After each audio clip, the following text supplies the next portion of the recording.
सांगली विश्रामबाग आलदार चौक ते गव्हर्नमेंट कॉलनीकडे जाणाऱ्या रोडवरती आपण आहोत आणि या रोडचं रुंदीकरण करण्यासाठी या महाराष्ट्र राज्य विद्युत मंडळाची भिंत पाडून कोट्यावधी रुपये आपल्याकडे त्यांनी घेण्याऐवजी त्यांनी आपली महानगरपालिकेचे ओपन पीस घेतले, करोडो रुपयाचे ओपन पीस घेतले आणि या MSEB ला इथपर्यंत मार्किंग दिलं। या भिंतीच्या बाहेर या सगळ्या जागेला महानगरपालिकेनं रस्ता रुंदीकरणामध्ये घेतलेला आहे। आता या ठिकाणी ज्या जुन्या वाहिन्या होत्या त्या वाहिन्या काढण्यासाठी सुद्धा करोडो रुपये नगरपालिकेनं महानगरपालिकेनंच द्यायचे।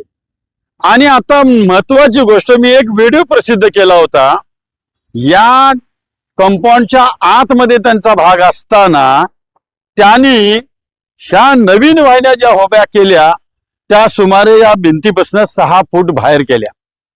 म्हणजे पुन्हा ह्या वाहिन्या काढायला महानगरपालिकेच्या बोकांडी तुम्ही बसणार का? तुम्ही एक विचार केला पाहिजे की या आलदार चौकाकडून पूर्णपणे गव्हर्नमेंट कॉलनीकडे जाणाऱ्या रोडवर ही लाईन उभा केल्या, तुमच्या नजरेने बघताय। अनेक ट्रान्सफॉर्मर या ठिकाणी उभा केले।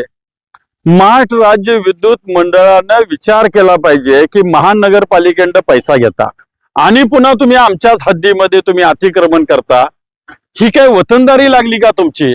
आणि महानगरपालिकेचे अधिकारी पगार गलेलट्टे घेऊन या MSEBच्या पोटात घालायचं काम करतात।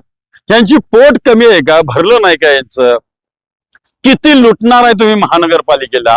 याचा विचार करा आणि कर्तव्यदक्ष महानगरपालिकेचे अधिकारी आणि नगरसेवकांनी याच्यात लक्ष घातलं पाहिजे की ताबडतोब ह्या वाहिन्या काढल्याच पाहिजेत। यांची काही देणं घेणं नाही आपलं, ही लाईन क्लिअरच पाहिजे, यांनी बाहेर येता कामा नये। जे का असेल यांच्या आत जाऊ दे, एवढंच मी रोज एक नवीन विषयाकडे विनंती करतोय।